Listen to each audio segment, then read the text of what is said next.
j'espère que vous allez bien en ce dimanche. Je tourne cette vidéo dimanche, mais je ne sais pas encore quand vous l'aurez.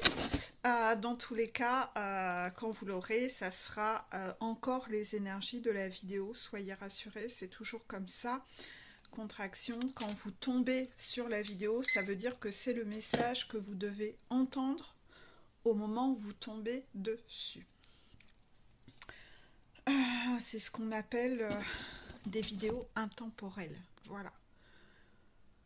Les petites énergies que j'ai. Aujourd'hui, je vais parler un peu du lien et de l'énergie qui plane au niveau du lien. J'ai eu 3 cartes. La carte du manque. Donc, la carte du manque. La carte de la culpabilité. Et la carte des blessures.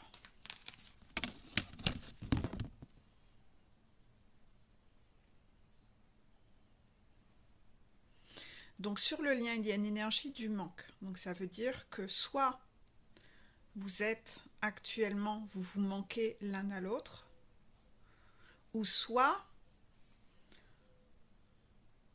le manque est très présent, l'un de vous deux souffre énormément de ce manque. C'est soit l'un, soit l'autre, me dit-on. C'est soit l'un, soit l'autre. Vous savez que l'énergie, quand l'un des deux vibre une énergie, c'est envoyé dans le lien, donc vous le ressentez à distance. Donc parfois, si l'un des deux ne va pas bien, de toute façon, c'est envoyé dans le lien et l'autre le ressent. Il ressent une vague de assez forte.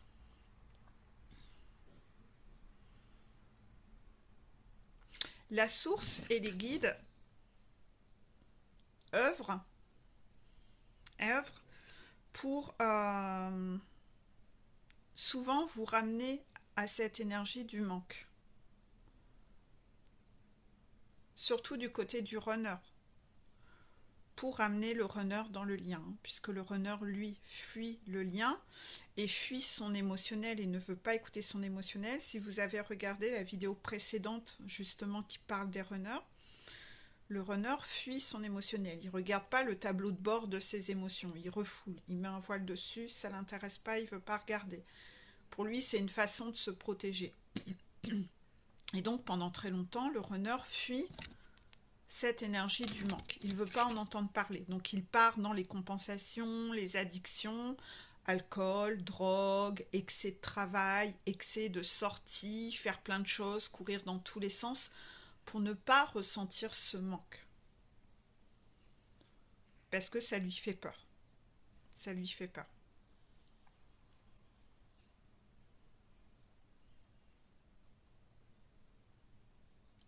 Sauf que la source, bien entendu, ne peut pas cautionner cette façon de faire.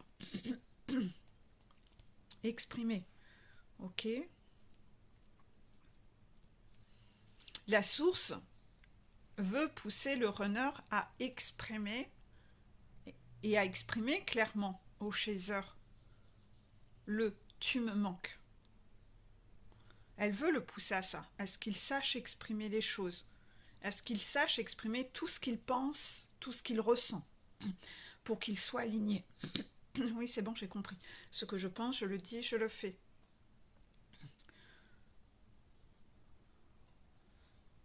Les chakras gorge des runners sont bloqués. Pour moi, dans mes coachings, je libère vos chakras. Hein. Et je commence toujours par le chakra gorge exprès.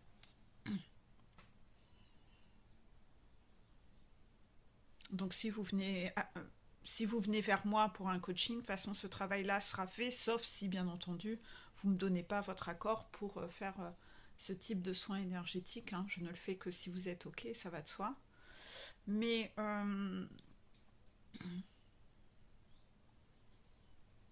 et donc la source martèle le runner de synchronicité pour qu'il pense à sa chaser, pour qu'il retourne par là. Parce que c'est une façon pour la source de montrer c'est par là que tu dois aller. Tu ne dois pas fuir ça, c'est par là que tu dois aller. Hein, la source et les guides font office de GPS. Donc ils essayent de montrer c'est par là que tu dois aller. Donc au plus il cherche à fuir sa chaiseur, en général à chaque fois qu'il la fuit, il se prend des foudres et des retours de bâton. Et derrière on lui renvoie des synchronicités pour lui montrer non, non, non, c'est par là que tu dois aller. Tu le sais que c'est ton bonheur, tu sais que là tu vibres.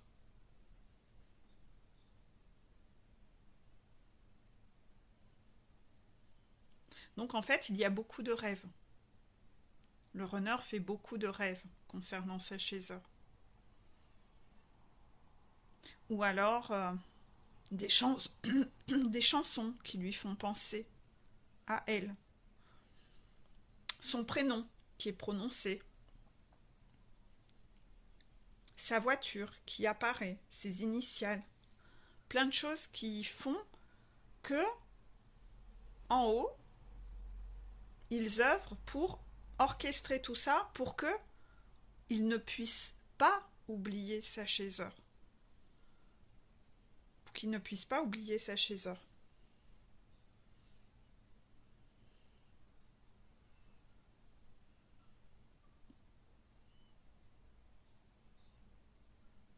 Donc parfois, le chaser ressent à distance. Le chaser peut aller très bien, puis d'un seul coup, il ressent une vague de waouh. Elle sent que son runner ne va pas bien. Donc parfois, quand les deux sont en contact, elle va essayer de tâtonner dans les échanges, ça va bien, etc. Ouais, lui, il remet son masque, ouais, ça va bien, happy face, hein. Ouais, ça va bien, je vis un monde merveilleux, ah là là, au travail, là, je vais avoir une promotion, je te raconte pas, voilà, il parle pendant 2 heures du boulot. D'accord, oui, mais toi? Ouais, ouais, ça va bien, là, écoute, tous les soirs, je sors avec mes potes. D'accord, ok. Ah, puis on part en week-end la semaine prochaine avec ma femme. Ah, ok, ok, ok, ok, ok. Bah là, la chaiseur, elle raccroche, elle se dit, je sais pas ce que je fous là, en fait, moi. Je sais pas ce que je fous là-dedans. À part l'écouter me dire que sa vie est merveilleuse et qu'il a pas de temps pour moi. Je sais pas trop où est ma place au final, hein. Dans tous ces masques là qu'il porte, commence un peu à me saouler. Et parfois, la chaiseur, quand elle raccroche des appels avec le runner, elle est à 1000 pieds sous terre. Alors que de base, elle appelait parce qu'elle sentait que lui n'allait pas bien et qu'elle voulait être cet appui. Puis en échange de quoi, elle s'en prend plein la figure et c'est elle qui va mal à la fin. Donc arrive un moment, la chaiseur, quand elle ressent ces énergies-là, elle se dit, oh c'est bon quoi, ça commence à bien faire tout ça.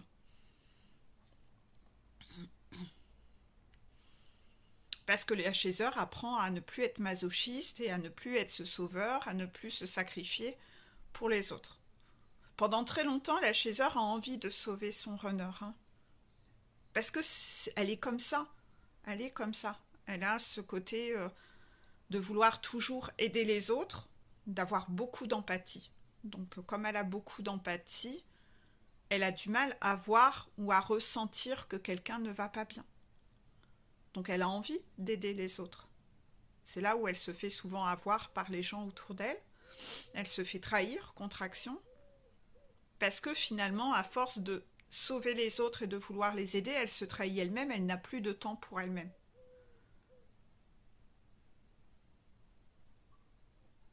Donc au fil du temps, elle apprend à devenir autrement sur son parcours, à elle. Et là, elle monte sa montagne. Ça fait partie des étapes qu'elle doit elle-même enclencher dans sa transformation.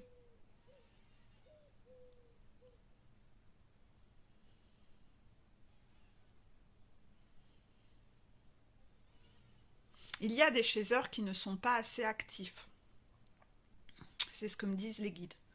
Ils observent des chasseurs qui sont beaucoup trop passifs dans leur vie. Ils ne sont pas assez occupés. Ils ne font pas assez d'activités. Les activités, c'est pas spécialement aller faire des beuveries tous les soirs, c'est pas ça. C'est faire des activités, s'intéresser à des choses, avoir une activité manuelle, aller se promener. Même si vous allez vous promener tout seul, vous devez apprendre à savoir passer du temps seul et à apprécier votre compagnie. Faire du sport, aller vous promener, Si vous avez un chien, allez promener votre chien, allez vous ressourcer dans la nature. Si vous avez un jardin, jardinez. Moi, je sais que depuis des années, je jardine énormément. C'est un moment où je me recentre, hein. C'est une activité d'ancrage, hein. Ça permet de s'ancrer dans la matière. J'adore la décoration, j'adore lire, j'adore chanter. Mes journées sont trop courtes pour faire tout ce que j'aimerais faire, en fait. Pour certains, ça va être... Moi, je vous pousse tous, c'est important dans votre phase de réunion en vous, d'avoir des activités où ça réveille votre esprit créatif, hein. Votre enfant intérieur, il a besoin de ça. Et ça permet de non seulement faire des choses qui vous font vibrer haut, ça permet en plus de retrouver ce recentrage en vous, ce calme intérieur. C'est une façon parfois pour certains de méditer de façon active, hein. Moi, je médite jamais, hein. Je fais jamais de méditation, en fait. Je fais jamais de méditation. J'ai pas besoin de ça. Par contre, dans un bain, je vais me laisser, voilà, je vais me laisser aller à, voilà. Quand je jardine, pareil. Quand je m'en vais marcher, c'est pareil. Il y a plein de moments comme ça où je suis plus dans des phases comme ça où c'est de la méditation active, sans s'en rendre compte en fait. Il y a des gens, ils ont besoin de faire une méditation, chacun son truc. Mais vous avez besoin de ces moments de recentrage sur vous. Vous imaginez, moi, j'ai quand même une vie très active, où mes journées sont toujours trop courtes pour faire tout ce que j'aimerais faire. La semaine, sur les 4 journées de consultation que je fais, puisque je ne travaille pas le mercredi, c'est ma journée enfant, je parle tout le temps. Entre-temps, je fais des vidéos. Je parle beaucoup. J'ai l'impression de ne jamais être dans le silence, parce que soit j'écoute, soit je parle. J'ai besoin de moments de silence, où je suis avec moi-même. Si je fais pas ça, je vais péter un câble en fait. J'ai besoin de faire ce vide. Là, j'ai passé par exemple plusieurs week-ends très festifs. Je sais que dans les week-ends à venir, j'ai pas de week-end calme avant un moment. Ce week-end-ci, je me suis imposé un week-end calme. Calme, où je fais rien, où je sors pas. Si tout à l'heure je vais aller faire du vélo, hier je suis allée me balader avec la gamine, mais vous voyez ce que je veux dire? Où j'ai pas d'invitation, où vraiment je me suis occupée de mon jardin. Voilà, j'ai besoin de ça. Si j'ai pas ces moments de pause, tampon, et si j'avais pas cette journée du mercredi entre deux, je finirais la semaine, j'en pourrais plus en fait. Je pourrais plus. Parce que déjà là, croyez-moi qu'au rythme des consultations que j'enchaîne, et vous le voyez, je suis posée avec vous, hein, je donne beaucoup dans ces consultations, eh bien, au bout de 2 journées intensives comme ça, soit lundi, mardi ou jeudi, vendredi, je suis lessivée, j'en peux plus. Donc j'ai besoin de me redonner à moi-même. Sinon, la qualité de mon travail sera en chute, contraction. C'est primordial. C'est primordial en fait, pour rester dans une qualité et un bon équilibre en fait.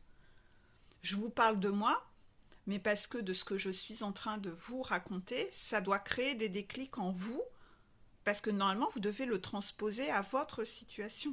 Je vous raconte pas ça pour vous raconter ma life, contraction. Moi, je trouve mon équilibre. Je ne fais que tâtonner pour toujours maintenir mon équilibre. Mais vous, est-ce que vous le faites? Est-ce que vous avez ces temps de repos? Est-ce que vous avez des temps d'évasion? Il y en a certains, ils jouent de la musique, c'est parfait. Il y en a certains, ils vont dessiner, ils vont peindre, ils vont faire de la poterie. Certains font de la couture, du tricot. Qu'est-ce que j'entends? Du canevas aussi. J'ai des patients qui en font du canevas. Tout ce qui est activité manuelle, c'est très très bien en fait. Lire, c'est très très bien. La lecture nourrit l'âme. C'est très enrichissant de lire. C'est très bien. Moi, j'adore lire. J'ai même pas assez de temps pour lire à la hauteur de ce que j'aimerais lire. Je dois avoir 30 ou 40 livres en attente. Mais j'adore ça. Et même si je lis pas autant que j'aimerais, j'essaye de au moins lire un petit peu toutes les semaines. J'aimerais pouvoir lire tous les jours, mais j'y arrive pas. Mais j'essaye d'avoir quand même quelques instants dans la semaine, même si c'est que pas longtemps, hein, même si j'ai qu'une demi-heure dans ma semaine, bah c'est déjà ça. C'est une demi-heure qui m'a fait du bien, qui m'a enrichi, qui m'a apporté quelque chose, une compréhension, un déclic. Et à chaque fois que je lis, je me rends compte que c'est exactement le passage que je devais lire en cet instant, qu'il y a des messages pour moi au moment où je lis. Il n'y a pas de hasard en fait. Il n'y a pas de hasard. Donc il y a tellement de choses que vous pouvez faire. Mais il y a des gens, ils sont beaucoup trop passifs. Vous devez être actif. Vous devez être actif. Et là, c'est ce que disaient les guides. Il y a des chasseurs qui sont beaucoup trop passifs. Ils ne font rien. S'ils ne sont pas en présence de quelqu'un, ils ne savent pas quoi faire. Ils ne savent pas comment s'occuper. Non, ça c'est très dysfonctionnel. Vous avez toujours besoin d'être en présence des autres pour faire quelque chose. Non, ça c'est pas ok du tout en fait. Ça c'est pas du tout ok. C'est très dysfonctionnel, c'est de la dépendance affective. Vous ne pourrez pas monter votre montagne en étant comme ça. Vous devez être dans un juste équilibre. Oui, avoir une vie sociale avec des gens qui vous correspondent et non pas avec des gens qui sont là parce que vous avez besoin d'être en compagnie toujours de quelqu'un, parce que sinon, de nouveau, vous allez accepter des gens autour de vous qui vous correspondent pas plus que ça, ou des personnes toxiques, parce que vous voulez pas être seul en fait.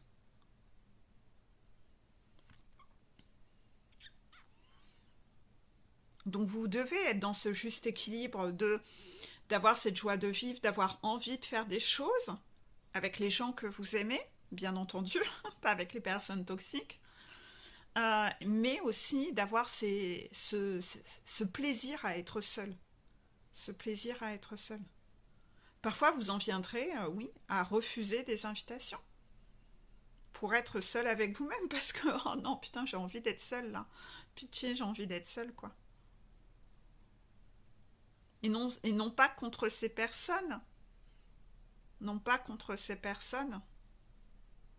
Mais parce que vous avez besoin de ça pour votre équilibre. Et là, vous vous rendrez compte que vous sortez vraiment de votre blessure d'abandon. Normalement, quand vous êtes encore à fond dans votre blessure d'abandon, quand vous voulez faire une activité avec quelqu'un et que ce quelqu'un vous dit non, vous le vivez très mal. Vous le vivez comme un rejet de votre personne. Alors que non. Cette personne a envie de se prioriser, elle a prévu autre chose, ou tout simplement, elle a besoin d'être seule, comme moi, là, ce week-end, j'avais besoin de ça. Eh bien, c'est naturel d'être comme ça. Si vous ne le supportez pas, si vous ne l'acceptez pas, c'est parce que vous-même, vous êtes en dépendance. Et vous avez besoin des autres. Et j'ai été comme ça, à un moment. Je supportais pas qu'on annulait quelque chose quand j'avais quelque chose de prévu. Pour moi, quand on avait un engagement, il fallait le tenir. J'étais comme ça. C'était ma dépendance qui faisait que j'étais comme ça. Mais une fois que vous avez redécouvert qui vous étiez, que vous rendez compte qu'il y a tellement de choses que vous avez envie de faire, bah quand le truc est annulé, parfois vous êtes même content, parce que vous dites « Oh ben super, je vais pouvoir faire ça, ça, ça, ça, ça ». En fait, vous l'accueillez plus de façon négative. Donc observez déjà en vous comment vous accueillez un non, comment vous accueillez encore une annulation, parce que tout ça, c'est des tests. Les guides orchestrent ça pour voir comment vous avez nettoyé vos blessures. Il y a la carte des blessures. Blessures de rejet, blessures d'abandon. Où vous en êtes, parce que de ces blessures-là, cela crée une dépendance affective. Donc si la dépendance affective se nettoie, ça veut bien dire que vos blessures sont en train de se nettoyer. Rappelez-vous, pour ceux qui sont arrivés sur ma chaîne, moi j'identifie la blessure à un rocher saillant qui fait mal. cette roche-là saillante, avec des arêtes saillantes, si vous passez votre main dessus, pas, vous avez une entaille, ça saigne, ça fait mal. Pour moi, les 5 blessures de l'âme, c'est des rochers comme ça, comme 5 rochers à l'intérieur de vous. Au fur et à mesure que vous acceptez d'arrêter de les mettre sous cloche, qu'il se passe des choses où ça pique, ça fait mal, c'est pas anodin, ça fait du bien, c'est un coup de vent dessus, c'est une vague, c'est l'érosion. L'érosion va se faire sur cette roche. Et à force que le vent, l'eau passe sur cette roche va devenir de plus en plus douce, une roche polie par l'érosion. Il n'y aura plus d'arête vive. Vous passerez votre main dessus, ça sera comme un galet. Ça sera doux. Ça sera tout petit à l'intérieur de vous, tout plat, comme un petit galet. Ça fera plus mal. C'est pour ça qu'il faut arrêter de vouloir mettre les choses sous cloche, parce que mettre sous cloche, il n'y a pas d'érosion dessus, et il ne se passe rien, il n'y a pas de guérison. Ça reste tel quel. Le jour où on retire la cloche, c'est encore intact en dessous. Donc les gens qui veulent absolument toujours être mis sous cloche et rien nettoyer, donc comme dans la vidéo que j'ai mise samedi, par exemple de faire des soins énergétiques pour ne pas ressentir quand c'est négatif, ils pratiquent la méthode cloche. Mais il n'y a rien qui se nettoie. Il n'y a rien qui se fait en fait. Quand vous voulez refouler vos émotions pour ne pas les ressentir en buvant plein d'alcool, ou en vous droguant, ou en prenant plein de médicaments, c'est pareil. C'est la méthode sous cloche, c'est encore que des méthodes de fuite pour ne pas ressentir, pour ne pas faire. Mais vous ne guérissez rien en fait. Vous mettez sous cloche. Le jour où vous arrêtez l'alcool, le jour où vous arrêtez la drogue, le jour où vous arrêtez vos médocs, tout est encore souffrant, tout est encore là. Et vous ne savez toujours pas gérer ces situations-là. Parce que vous êtes venu endormir le ressenti qui était l'indicateur pour travailler quelque chose et actionner dans la matière, dans la vie, quelque chose. Si vous mettez un voile et des autocollants sur votre tableau de bord qui vous dit que vous allez tomber en panne d'essence, c'est pas parce que vous allez mettre votre main dessus ou mettre un autocollant avec une jolie fleur et un soleil dessus que ça veut dire que vous avez encore de l'essence. C'est pas parce que vous voyez plus le voyant allumé que ça veut dire que tout va bien. Non, vous tomberez en panne. Vous tomberez en panne. La réalité, elle reste là. Donc le déni ne permet pas d'avancer, ne permet pas d'évoluer. Fuir ne permet pas d'avancer et de guérir.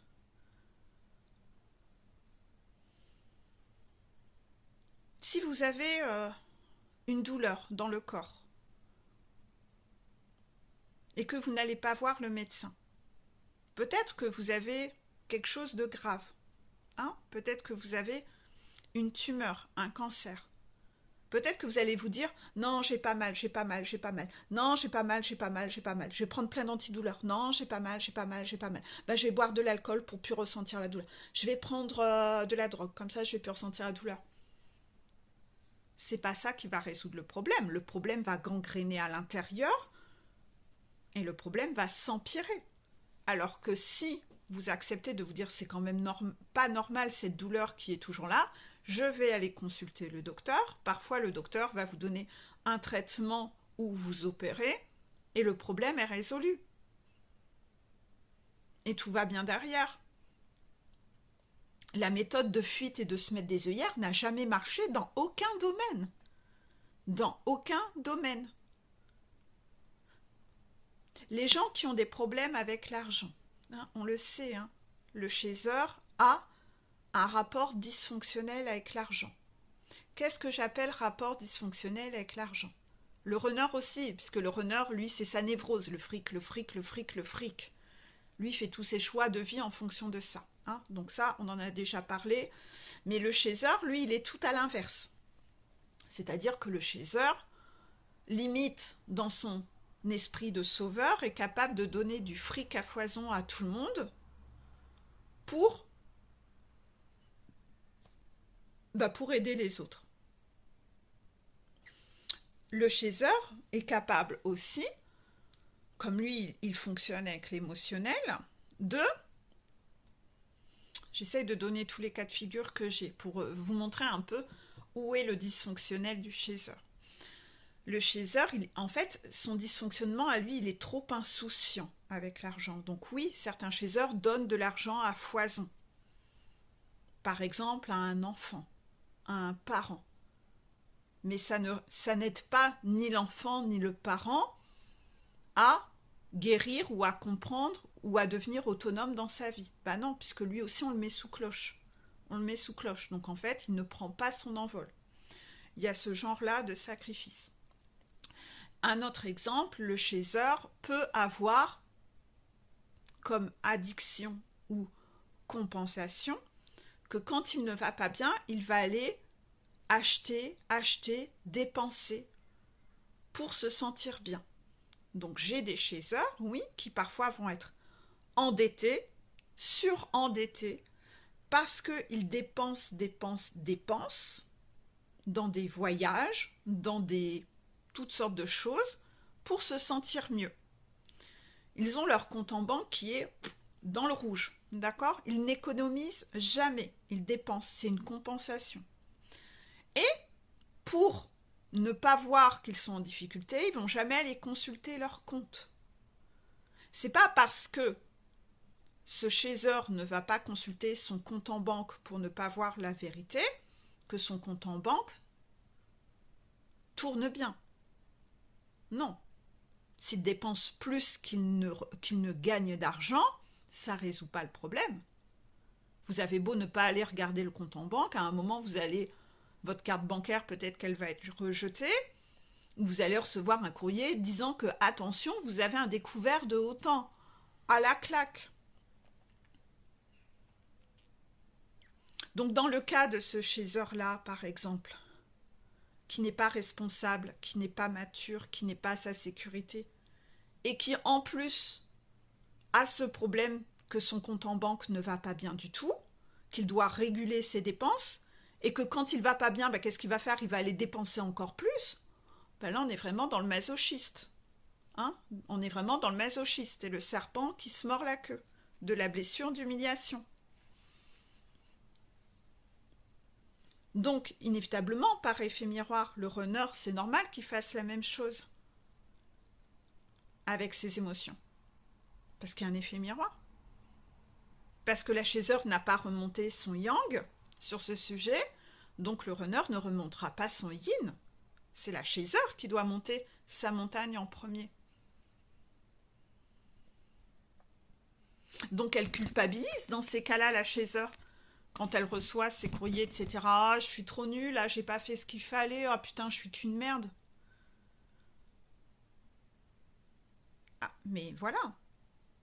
Donc, autre exemple, avant de revenir sur l'énergie de culpabilité, autre exemple, la chaser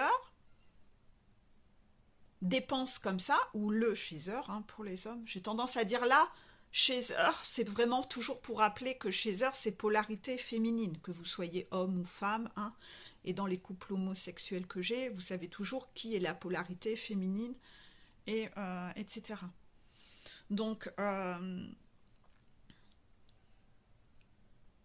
la chaser va dépenser comme ça, mais elle s'en fiche parce qu'elle est toujours récupérée par papa-maman qui viennent renflouer ses comptes. Ouais, mais sur un parcours flamme jumelle, vous n'avez pas le droit. Oui, il y a plein de gens qui font ça dans la vie. Ouais, c'est pas parce qu'il y a plein de gens qui le font que là-haut, c'est cautionné. Sur un parcours flamme jumelle, vous n'avez pas le droit de dépendre financièrement de qui que ce soit. De qui que ce soit. Vous devez avoir un travail, une activité financière, être dans une autonomie.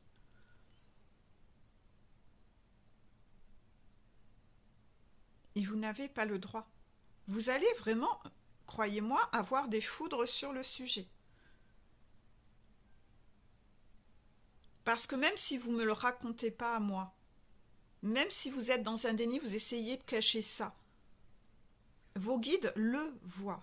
Et c'est pas avec moi que vous avez des comptes à rendre. C'est avec les guides et la source. Donc n'essayez pas de manipuler qui que ce soit. eux, vous ne pouvez pas les manipuler. Ils voient tout ce que vous pensez, ils voient tout ce que vous ressentez, ils voient tout. Donc ils savent que financièrement, même si vous m'en parlez pas à moi, que c'est dysfonctionnel dans votre vie. Donc le problème, il restera là, ce point bloquant où votre parcours n'avancera pas parce que ce problème est toujours là. Mais voilà le chat. Qu'est-ce que tu fais, mon bébé? S'il fait tout dégringoler. Oui, mon petit bébé. Oh, le tutu. Ah, bah oui, il fait tout dégringoler. C'est exactement ça. Je m'en doutais, hein. C'est un chat très maladroit. Pour ceux qui ne le connaissent pas, c'est un chat très maladroit. Ah, mon bébé! C'est un peu propre à la race des persans exotiques. Donc, et c'est ce que j'adore chez eux. C'est qu'ils ont beaucoup de caractère, de tempérament, et ils sont très maladroits. C'est le paradoxe de la race. Et j'aime bien le paradoxe dans les personnalités. J'adore ça, en fait. Donc,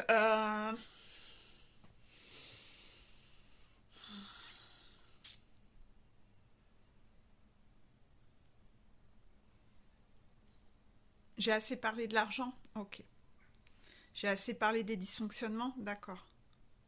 On va passer sur la culpabilité. Voilà. Donc on a assez parlé de cette énergie de manque, hein, d'accord. Tout du moins, le message que je devais délivrer aujourd'hui, il a été délivré. Vas-y, mon bébé. Quant aux les blessures, j'en ai parlé. Vous savez que moi, je vous fais travailler ça à fond, hein, les blessures de l'âme. Parce que c'est ça qui crée les dysfonctionnements dans le comportement et dans la façon de penser. Parce que s'il y a un dysfonctionnement dans le comportement, c'est bien parce que il faut remonter à sous quel angle de vue je vois les choses et ma façon de penser. Ça veut dire qu'il y a des croyances à modifier. Il faut apprendre à voir les choses autrement. Mais je les vois sous cet angle-là à cause de ces blessures. Donc il faut faire les choses dans l'ordre. Faire les choses dans l'ordre.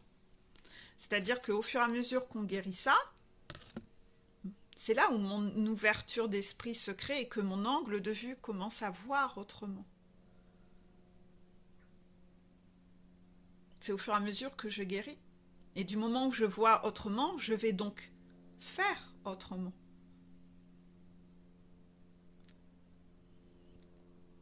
C'est pour ça qu'on ne peut pas aller plus vite que la musique, hein. On ne peut pas aller plus vite que la musique. On ne peut pas contrôler le processus de guérison. Quand vous tranchez le bras, hein, un gros coup de couteau ou dans le doigt, vous avez beau vouloir que ça soit guéri demain, ça ne sera pas guéri demain. Il y aura un processus de cicatrisation en profondeur et puis ensuite en surface. Ça devra prendre un certain temps. On ne peut pas aller plus vite que la musique. Et même si on fait semblant que mon doigt il va bien parce que je vais mettre un pansement dessus, ça ne résout pas le problème que quand on enlève le pansement, il n'y a rien de guéri. Donc vous pouvez essayer de la mettre à l'envers à vos guides et dire « moi ça c'est guéri ». Non, eux ils voient ce qu'il y a. Non, non. Là tu te mens à toi-même, tu essayes de m'arnaquer pour que les choses aillent plus vite. Moi je vois bien que c'est pas fini. Donc voilà pourquoi ton parcours n'avance pas plus vite. C'est parce que tu te leurres sur la guérison de tes dysfonctionnements et la guérison de tes blessures. Et je vais te le prouver par A plus B. Donc là, on te renvoie des défis, on te renvoie des situations. Et là, tu te rends compte que, ah ouais, merde. Ah ouais, il y a encore ce truc-là. Putain, là, ça a piqué cette semaine, il s'est passé ça. Voilà, tu vois. Par A plus B, tu vois, tu pensais que tu avais fini. Ben là, je te prouve par A plus B que tu vois, il y a encore des trucs qui ne sont pas finis.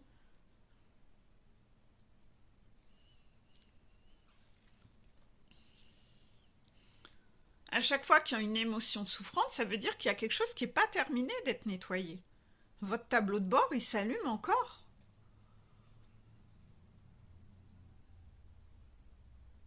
Donc par rapport à tout ça, il y aura... Les deux vont nettoyer de la culpabilité. De la culpabilité. C'est sûr, c'est obligé. Parce que quand vous allez ouvrir vos yeux sur votre déni, vous allez conscientiser et vous prendre une claque, l'un et l'autre, que vous n'avez pas fait ce qu'il fallait. Le chaser, quand il conscientise que merde, c'était comme ça qu'un parcours flamme jumelle devait se passer, merde, je me suis pas tournée vers les bonnes personnes. Merde, ça j'avais pas compris. Merde, ça je pensais que ça fonctionnait comme ça, j'ai pas fait ce qu'il fallait. La chaser va se prendre une vague de culpabilité de cinglé, de se dire mais merde, j'ai tellement mais rien compris, mais j'ai tellement rien pigé, j'ai tellement pas travaillé ce parcours comme j'aurais dû le travailler, que putain, j'ai fait prendre un retard de cinglé à ce lien. J'ai freiné. Parce que la chaser, par moment, elle regarde pas plus loin, elle se dit je suis victime et tout est de la faute du runner. Donc, elle est bloquée dans son ego. Et elle se remet pas en question. Bah non, puisque le problème c'est le runner, c'est pas moi. Donc elle travaille pas, donc elle monte pas sa montagne, sauf que c'est la première à monter. N'oubliez pas cette histoire de courte échelle. Je vais la réexpliquer. Contraction, demande de le réexpliquer pour ceux qui n'avaient pas vu cette vidéo. Imaginez que le parcours flamme jumelle, vous êtes avec votre jumeau, vous êtes dans un jardin et il y a deux gros molosses, des gros chiens qui arrivent et qui vous coursent. Il y a une palissade à monter. Qu'est-ce que fait le runner? Le runner se sacrifie. Il donne ses mains à la chaser pour qu'elle monte dessus et pour lui donner cette impulsion pour qu'elle passe au-dessus de la palissade. Palissade, la montagne. Pour qu'elle passe, qu'elle fasse ce job. Si la chaser ne donne pas l'impulsion de se donner la force avec les bras pour monter, pour faire passer ses jambes, et qu'elle est là, toute doucerette, elle prend son temps, colchique dans les prés, naïve, innocente, avec tout son poids sur les mains du runner. Ah, ça va bien? Oh là là, il fait beau, il y a des papillons. Bah lui, il se fait bouffer par les molosses en dessous. Parce qu'elle, ah mais j'ai pas assez de force dans les bras, qu'on vienne me secourir, c'est trop dur, il n'y a pas un nouvel homme ou trois hommes qui peuvent venir me porter? La chaiseur, voilà, la chaiseur chaudasse, il n'y a pas quelqu'un qui peut venir me secourir? Je peux pas faire ça, c'est à un homme de me défendre. Quoi que soit, quel que soit le dysfonctionnement de la chaiseur, qu'elle soit comme ça ou qu'elle soit dans la tyrannie. Mais tu peux pas quand même m'aider à pousser au-dessus, etc. Moi, je vais rien faire, j'ai pas... Voilà. Quel que soit le tempérament de la chaiseur, si elle fait pas le job et qu'elle se donne pas l'impulsion de trouver le courage de passer au-dessus de la palissade, le runner, il peut pas passer. Il peut pas, en même temps qu'il vous porte, passer en même temps sur la palissade. Essayez de vous représenter la scène. Comment on fait? Vous êtes tous les deux dans le ciel, là, volant, hein? C'est pas possible. Il faut bien qu'elle passe au-dessus pour que lui puisse passer. Qu'il puisse après monter et qu'elle ait cette force de tirer après et de l'aider à monter. Il y en a toujours un qui fait le support de l'autre à un moment. Il y a toujours un qui fait le support du lien, pendant que l'autre en chie. Mais quand la chaser, elle met un temps de cinglé à monter sa montagne et qu'elle conscientise que c'est elle qui n'a pas fait le job, et que de ce fait, lui, il est resté dans sa vie de souffrance bien longtemps, parce qu'il se fait bouffer par les chiens, les deux molosses, c'est qui? C'est Toxic Mama et c'est Karmika. Donc lui, il se fait bouffer par eux. Vous imaginez les souffrances qu'il endure pendant que vous ne voulez pas faire le job? Ben, par rapport aux souffrances qu'il doit endurer, c'est sûr qu'à un moment, c'est trop souffrant. Il y en a certains qui sombrent encore plus dans la drogue ou ils sombrent encore plus dans l'alcool. Donc quand la chaser, elle se rend compte de tout ça et qu'elle a rien foutu parce qu'elle avait rien compris, la vague de culpabilité de la chaser, elle s'en prend une claque. C'est souffrant pour elle de se dire mais en fait j'ai rien pigé. J'ai rien pigé. J'ai rien fait comme il fallait. Mon Dieu que ce parcours a duré longtemps à cause de moi parce que j'ai rien compris. Ou parce qu'elle est restée dans le sacrifice avec tout le monde pendant très longtemps. et qu'elle n'a pas réussi à passer ce cap du sacrifice, qu'elle a accepté de rester en triangulaire et la maîtresse pendant tellement longtemps, alors que ça aurait pu aller beaucoup plus vite ce parcours. Il y a toujours un moment où l'achéseur est dans la culpabilité de cingler. Donc on vous dira toujours que tout est juste. Tout est juste. Si ça a pris un certain temps, c'est parce que les deux avaient des choses à vivre, chacun de leur côté, et qu'il fallait passer par là pour nettoyer un karma des vies antérieures, pour régler des choses, pour travailler ses blessures, chacun de son côté. Mais quoi qu'on dise, ça ne changera pas que humainement, l'achéseur se prend une vague de culpabilité à un moment et elle nettoie cette culpabilité. Tout comme le runner à la fin, quand il conscientise que c'est lui qui a auto-saboté ce lien et qu'il a fait du mal à sa chasseur, ben lui va ressentir cette énorme vague de culpabilité. Dans les deux cas, l'un et l'autre ont à un moment cette vague de culpabilité, de folie. Enfin, parce que c'est des humains. C'est des humains. Donc moi, souvent, j'essaye de vous apaiser par rapport à ça. Et de vous dire, vous savez, tout est juste, puis on s'en va décortiquer. Et de là, en décortiquant, je vous explique en quoi détendez-vous. Pourquoi c'était nécessaire. Pourquoi c'était nécessaire. Pour que vous passiez ce cap de la culpabilité. Parce que la culpabilité, si elle est positive, si vous la vivez de façon positive, c'est très bien. C'est très bien. C'est-à-dire que dans la vie, je fais quelque chose qui fait souffrir quelqu'un. Le jour où je conscientise, je m'en veux, je culpabilise, donc je vais demander pardon et je fais attention à ne pas le reproduire. Ça, c'est une culpabilité positive, parce qu'elle est active, parce qu'elle entraîne une compréhension, un déclic, et donc on se corrige et on passe à l'action. Donc c'est très bien, mais tout le monde n'a pas une culpabilité positive.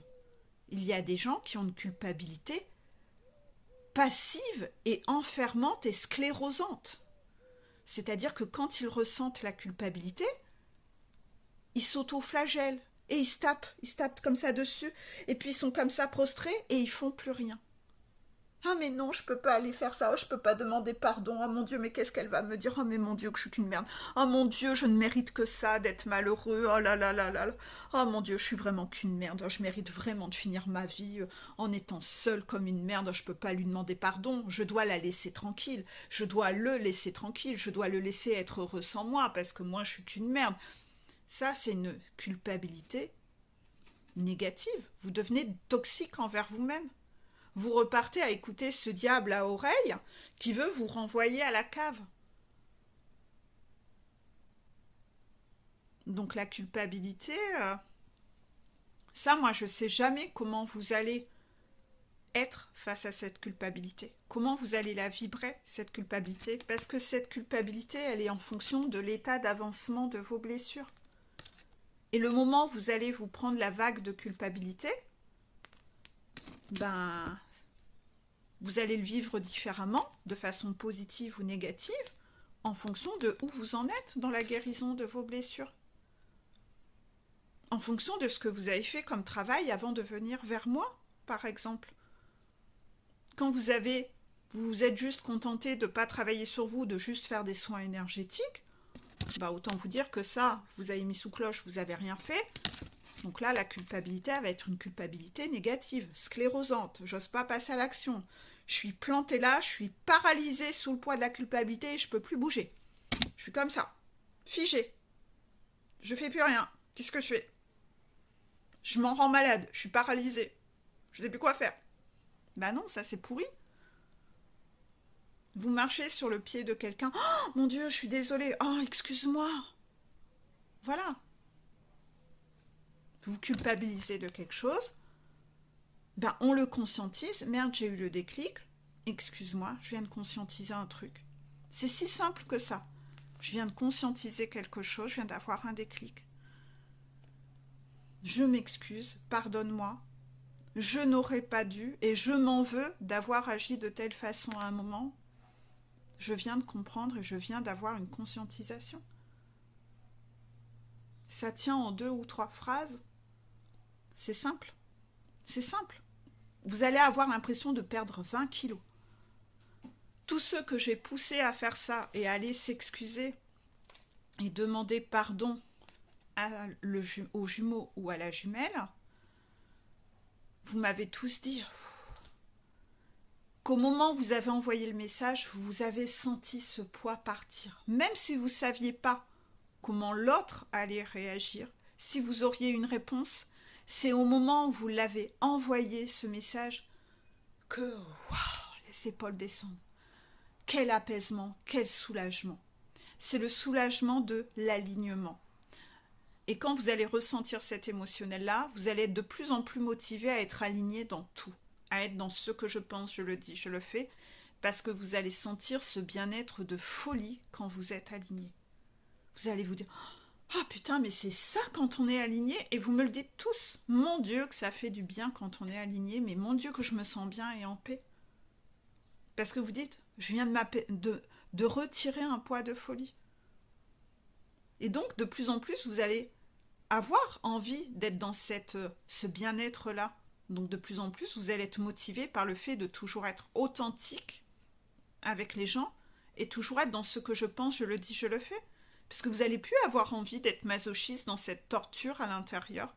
Vous allez vous dire, putain, mais j'ai senti là, je me rappelle l'autre fois quand j'ai fait ça, oh ben maintenant je vais faire ça dans tout, quoi. Oh, mon Dieu, comment on se sent bien. Voilà. C'est comme ça que le bien-être arrive sur le parcours. Donc ceux qui ont déjà fait ce travail avec moi, en coaching, le savent, hein. N'hésitez pas à mettre des commentaires en dessous pour témoigner de ça. Ceux qui ont déjà eu ce waouh de cette sensation-là de délivrance du poids qu'on retire. C'est plus efficace qu'un régime, là. Hein. C'est plus efficace qu'une liposuction, là. Vous avez perdu 20 kilos d'un coup, hein. C'est un truc de cinglé. Hein. C'est 20 kilos sur l'épaule, là, sur le chakra-cœur, là, sur le ventre, là, où tout est noué, serré. C'est... Oh putain, la délivrance. Libérer, délivrer. C'est exactement ça. N'hésitez pas à mettre des commentaires en dessous pour motiver les gens qui ont peur de traverser cette piscine-là. Cette piscine de l'authenticité. Cette piscine du pardon. Parce que vous allez motiver ces personnes. C'est que vous ne le faites pas dans le but du résultat. C'est que déjà, vous le faites surtout pour vous, en fait. Pour vous délivrer de ce poids qui est là.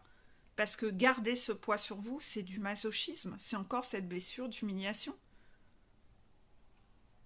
Et que vous le faites en vous disant, dans tous les cas, j'ai ce besoin de le faire pour moi. Donc je demande pardon.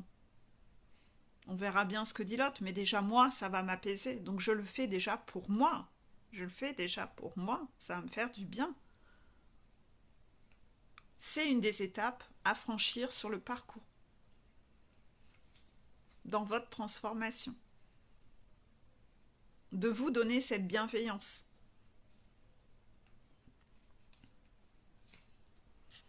Là, j'ai bien parlé des énergies, de ce qu'il y a à travailler au niveau des jumeaux pour actuellement, au niveau du lien. J'ai eu un message à côté. Les guides et la source voulaient vous rappeler que vous êtes protégé. En fait, c'est écrit protection et réalisation. Toujours cette transformation du papillon. Les guides et la source vous rappellent qu'ils vous protègent. Ils sont avec vous. Ils vous protègent dans votre transformation. Mais protéger, ça ne veut pas dire on fait pour toi. C'est que on est là pour te pousser vers ton bonheur et te réaliser, te transformer. Donc on t'envoie tout ça. On t'envoie des signes quand il y a quelque chose qui n'est pas OK autour de toi parce qu'on veut te protéger du mauvais autour de toi.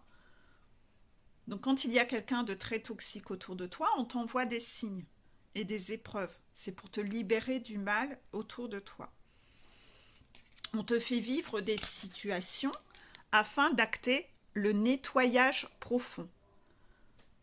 C'est ce que je disais tout à l'heure avec les blessures. C'est pas en mettant sous cloche. Et si ton parcours n'avance pas, c'est que le nettoyage a été fait. Il a été fait là.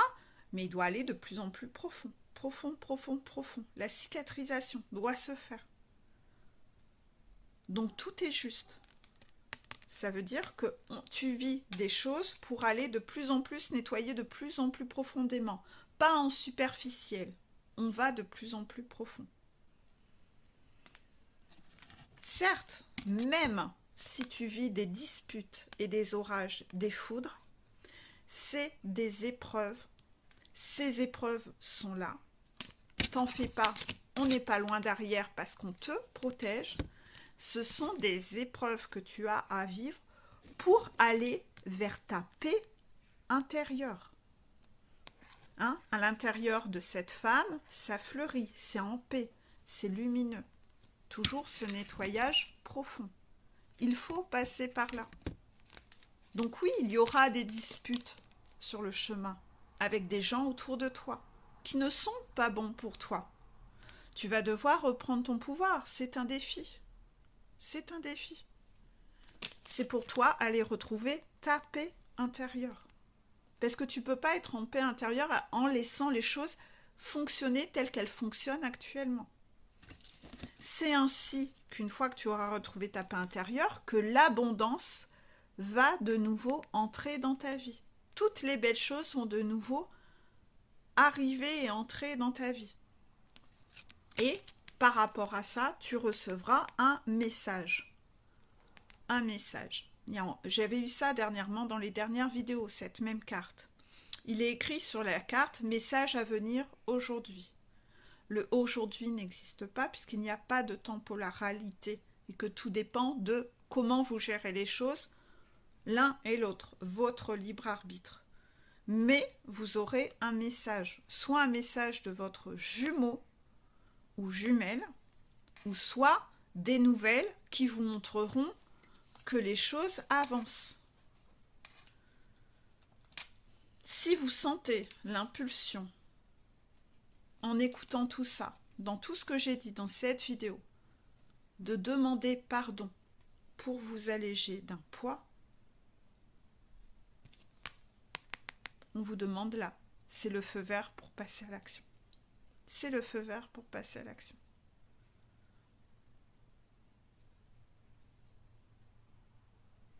Pour ceux qui sont en coaching avec moi et qui ont envie de faire ça, si vous êtes runner, faites-le. Si vous êtes chaser, on en discute au cas par cas. Qu'on aille voir de quoi tu ne t'es pas encore apaisé ou allégé. Parce que si c'est quelque chose que tu as déjà dit, redit et que tu as déjà, tu n'es peut-être pas concerné par ça. C'est peut-être ton runner qui doit revenir vers toi à cette étape.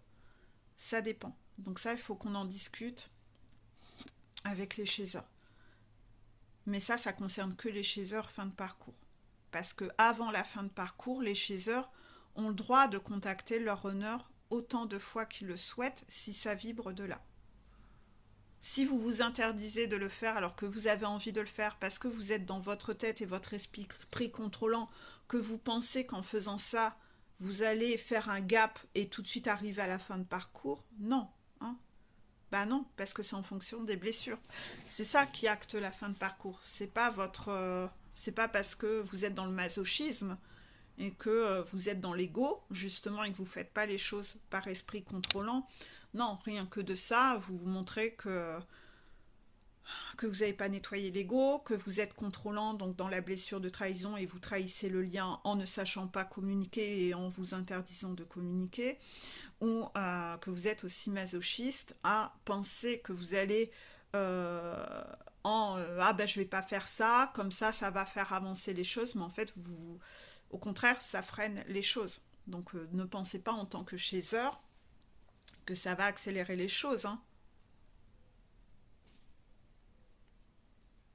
Et ça, Dieu sait s'il y a des chasers qui ne font pas parce que ils pensent qu'ils sont en fin de parcours alors qu'ils y sont absolument pas. Donc ils se projettent sur une fin de parcours. Ouais, mais en fin de parcours, c'est le runner qui revient.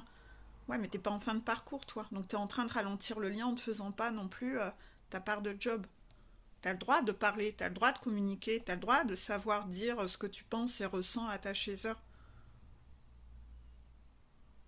À ton runner, excuse-moi. Donc on va passer au petit message des guides.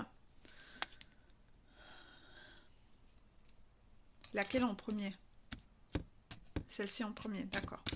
Il y a 2 petits messages des guides pour tous. La plus grande liberté est de choisir avec qui la partager. C'est une phrase que j'aime beaucoup, que j'ai depuis des années au-dessus de mon bureau. Voilà. La plus grande liberté, c'est de choisir avec qui la partager. La liberté, c'est la capacité de choisir. Si vous êtes en dépendance et que vous êtes avec les gens par besoin, par dépendance, vous n'êtes pas dans le choix, ça vous est imposé et vous le faites par nécessité, par besoin. Mais vous n'êtes pas dans le choix et donc vous n'êtes pas libre. C'est pour ça que vous devez tout guérir avant. Parce qu'à la fin, vous serez quelqu'un qui a le choix de choisir de qui s'entourer. Et c'est ça la liberté. C'est ça la vraie liberté. C'est la liberté, c'est pas l'argent. Non, la liberté, vous allez changer votre angle de vue sur toutes ces notions-là. Même si pour l'instant, vous êtes en début de montagne et que quand vous m'écoutez, vous vous dites peut-être « Peggy, elle dit que de la merde, la liberté, c'est le fric ». Pensez ce que vous voulez, il n'y a pas de souci. Votre angle de vue changera quand ça sera le temps pour vous et que vous aurez guéri vos blessures. Pas de souci avec ça, d'accord? La plus grande liberté est de choisir avec qui la partager.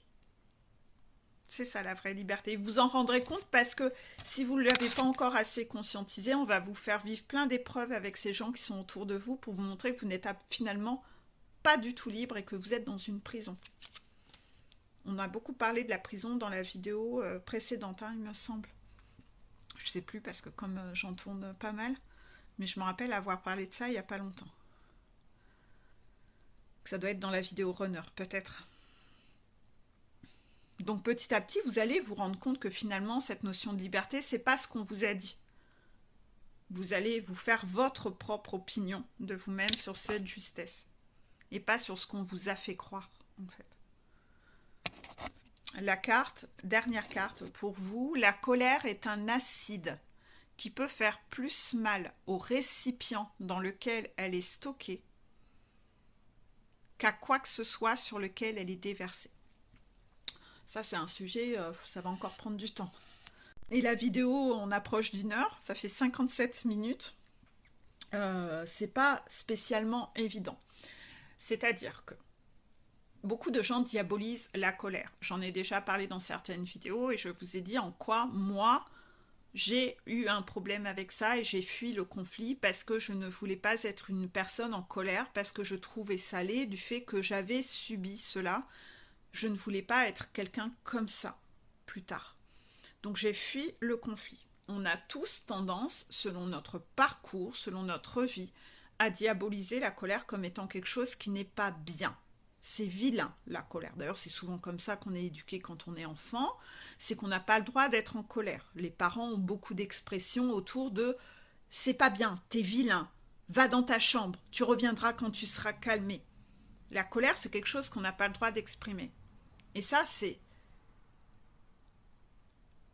arrêtez de dire ces phrases-là à vos enfants. Parce que la colère, c'est une énergie de frustration, c'est une énergie de souffrance. Et l'enfant doit savoir accueillir, c'est un des voyants du tableau de bord. C'est un des voyants. Il faut que la personne apprenne à accueillir la colère. Parce que la colère, il faut la sortir hors de soi. Parce que la colère, quand elle est réprimée à l'intérieur, elle fait du mal. Elle agit comme un acide. Elle agit comme un acide sur vos organes à l'intérieur. Tous les gens qui ont des ulcères à l'estomac, qui ont des inflammations de ci ou de ça, des douleurs, parce que il y a un stress et une angoisse du fait que la colère n'est jamais exprimée. La colère est une énergie de protection. Je remettrai mon article dessus. La colère est une énergie de protection. Si quelqu'un vous fait du mal, vous pousse par terre et que vous ne vous mettez pas en colère, les gens continueront de le faire. Pensez au harcèlement à l'école, tous ces enfants qui subissent ça. Moi, j'ai toujours exprimé à mon fils, hein, qui est au collège, si quelqu'un te fait chier, tu dois savoir te mettre en colère, parce qu'il a été un enfant sensible qui était très gentil. Et donc, c'était pas dans sa nature d'exprimer de la colère. Puis je lui ai dit, mais non, en fait, tu dois pas te laisser faire. Tu dois. C'est normal de ressentir de la colère. Et je lui ai toujours dit, si quelqu'un te fait chier, tu ripostes. Je serai toujours avec toi. Je serai toujours derrière toi. Rien à foutre. On n'a pas à laisser les gens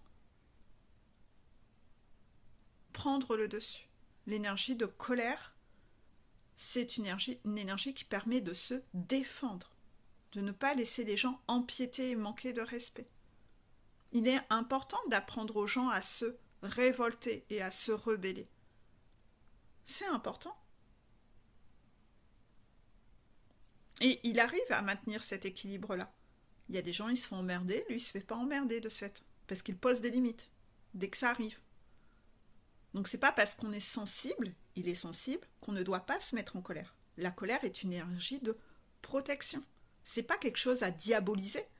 Sinon, comment vous vous défendez? C'est pour ça, les gens qui répriment la colère sont entourés de plein de personnes toxiques. Mais parce qu'ils n'ont pas su se défendre. Donc beaucoup de personnes me disent, oui, non mais moi, tu vois, je n'aime pas me mettre en colère parce que quand je me mets en colère, ça fait vraiment mal. Oui, ça fait vraiment mal parce que tu ne sais pas la gérer. Parce que tu la réprimes, tu la réprimes, tu la réprimes, et d'un seul coup, ça explose à la figure de quelqu'un. C'est ce que font les gens qui ne savent pas gérer leur colère. Ils font la méthode du tuyau d'arrosage. J'ouvre le robinet, hein, pour arroser mon jardin, mais à la fin, je l'allume pas. Donc le robinet se gorge, se gorge, se gorge, se gorge d'eau, hein, c'est la colère à l'intérieur de vous.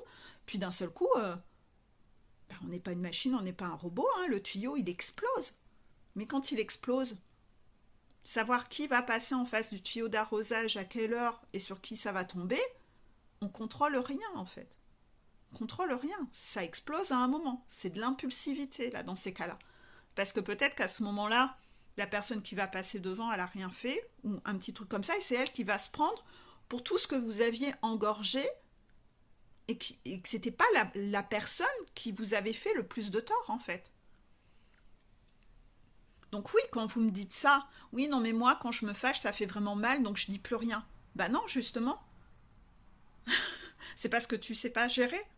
C'est exactement ce que j'explique là. Et ça, je l'entends, mais plein de fois. Plein de fois. Je l'entends au moins une fois par semaine.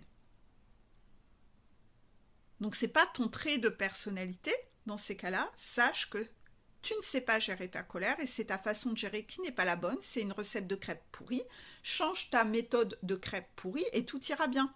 Parce qu'une fois que tu vas ouvrir le robinet à côté et que quand quelqu'un te met en colère, tu l'exprimes, tu vas l'exprimer de façon correcte. Tu ne seras pas dans la démesure d'exploser dans ces moments-là.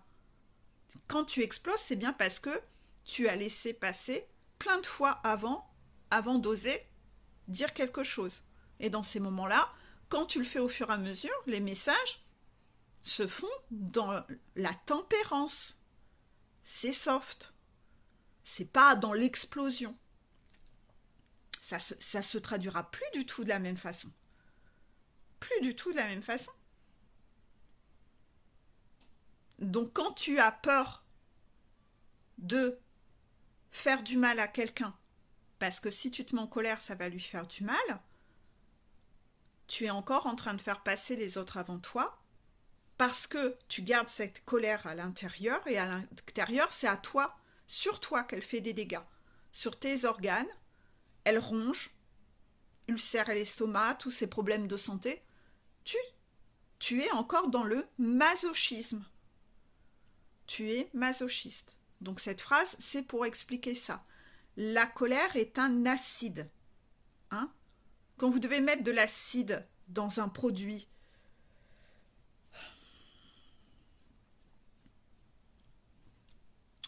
les toilettes, Parfois, vous avez tellement de calcaire dans les toilettes que vous êtes obligé de mettre de l'acide dedans. Hein?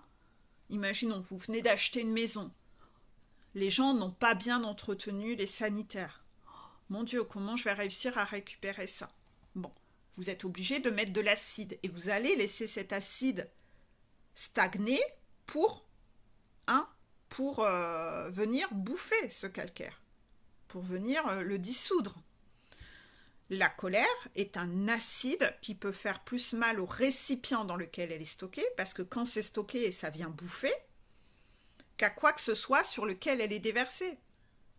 C'est sûr que si vous faites que éclabousser un peu d'acide, ça va pas aller ronger comme quand vous le laissez poser toute une nuit dans votre toilette pour que ça vienne dissoudre. Ça vous semble logique d'un point de vue chimique. Ben c'est ça. Quand vous n'acceptez pas de laisser sortir votre colère et de l'éclabousser envers quelqu'un qui vous a fait du mal, parce que soi-disant ça va faire mal, vous faites le choix de le laisser stocker à l'intérieur et vous faire encore plus de mal à vous. C'est complètement insensé. C'est complètement masochiste. Donc voilà, la colère est un acide qui peut faire plus de mal au récipient dans lequel elle est stockée qu'à quoi que ce soit sur lequel elle est déversée. Autorisez-vous à le déverser. Déversez votre colère. Ça fera... De toute façon, si vous ne vous autorisez pas à la sortir, vos guides ont trop de bienveillance envers vous. Et ils voient votre niveau qui monte à l'intérieur. Et que ça va faire trop de dégâts sur votre santé. Et ils le voient, eux, la jauge. Donc ils vont vous envoyer plein d'événements qui vont vous faire sortir de vos gonds pour que enfin vous osiez sortir et faire jaillir cette colère, crier un bon coup, pleurer, mais que ça sorte. Parce que les guides ne veulent pas que ça vienne vous bousiller votre santé à l'intérieur. Eux prennent soin de vous, ils cherchent à vous protéger. Donc moi, à un moment, j'étais quelqu'un qui se mettait jamais en colère. Je réprimais. Et parfois, le matin, ça commençait. Paf, je renversais un truc. Je reprenais un autre truc. Paf, ça se renversait. Paf, je pète mon téléphone. Paf, paf, paf, paf, paf. Et ça faisait ça que du matin au soir. Et à chaque fois, j'étais dans cet état d'esprit. Ça va, je vais pas m'énerver pour si peu. Ben non, eux, en fait, ce qu'ils voulaient, c'était que ça sorte. Et c'était du moment où je me rappelle d'une journée que j'ai passée comme ça, horrible l'année dernière, où j'ai pété mon téléphone. Et toute la journée s'est enchaînée comme ça. Et en fait, arrivé au soir, ma voiture a foncé dans une poubelle. J'ai eu que des emmerdes comme ça. Et en fait, à un moment, ça avait commencé vers 8h du matin. À 18h, j'ai explosé en pleurs dans ma voiture. J'en pouvais plus. Et là, mes guides m'ont dit dans l'oreille, « Enfin !» Et là, je me suis dit, « Enfin ?» Et je me suis dit, putain, c'est eux qui ont orchestré tout ça. Et oui, ils avaient orchestré tout ça pour qu'enfin je fasse jaillir cette colère. Parce que je n'exprimais jamais ma colère. Parce qu'à chaque fois, j'étais toujours dans cette optique que les choses vont s'arranger, t'en fais pas, Peggy, les choses vont s'arranger, tu vas pas t'énerver pour si peu. Donc j'exprimais jamais ma colère. Je la réprimais. Mais eux, ils voyaient les dégâts à l'intérieur, que j'allais commencer à avoir des problèmes de santé. Donc eux voulaient que j'allume ce tuyau d'arrosage. Ils ne voulaient que mon bien. Donc autorisez-vous dans ces cas-là, si vous êtes tout seul, à crier un bon coup. Si vous ne pouvez pas parce que vous vivez avec des gens, allez vous promener dans la nature, dans un bois, crier un bon coup. Dans votre voiture, criez un bon coup. Laissez sortir ça. Il faut que vous l'expulsiez. Il ne faut pas le garder à l'intérieur. Faites du sport. Le sport permet d'expulser la colère. Dansez, faites, je sais pas, tapez dans un coussin de frappe, de boxe. Tapez dans un coussin si vous êtes tout seul. Je sais que certains font ça. Ils prennent le coussin du canapé, ils tapent dedans, ils font sortir la colère en pleurant, en criant. Faites-le. Faites-le. Trouvez un moyen de l'expulser, s'il vous plaît. Vous vous rendrez service, hein, parce que votre santé, croyez-moi, c'est pas un dû. Prenez soin de votre corps, en fait. Et donc maintenant, aujourd'hui, j'ai pris l'habitude, quand je vois qu'il y a un ou deux petits trucs qui m'énervent dès le matin, tout de suite, je parle à mes guides, je dis « Oh là là, vous n'allez pas recommencer encore là. Puis je m'énerve un petit coup, et puis je m'énerve, je fais ah. Puis parfois je fais sortir un bon coup en m'énervant, hein. Genre, vous venez de casser 3, 4 verres, vous voyez bien que la journée s'annonce, ça fait que s'enchaîner. Ben, je m'autorise à crier un petit coup, à pester. Puis je leur dis, ça vous va là? Puis ils sont contents. Voilà. Au moins, le problème est réglé à 8h30 au matin et j'ai plus rien de ma journée. On ne me pousse pas à bout. Non, parce que je m'autorise maintenant à extérioriser. Voilà, la vidéo a duré 70 minutes. Je vais vous laisser, je vais aller faire un tour en vélo avec ma puce avant que la chaleur monte trop. Je vous fais des gros bisous, bisous, bisous.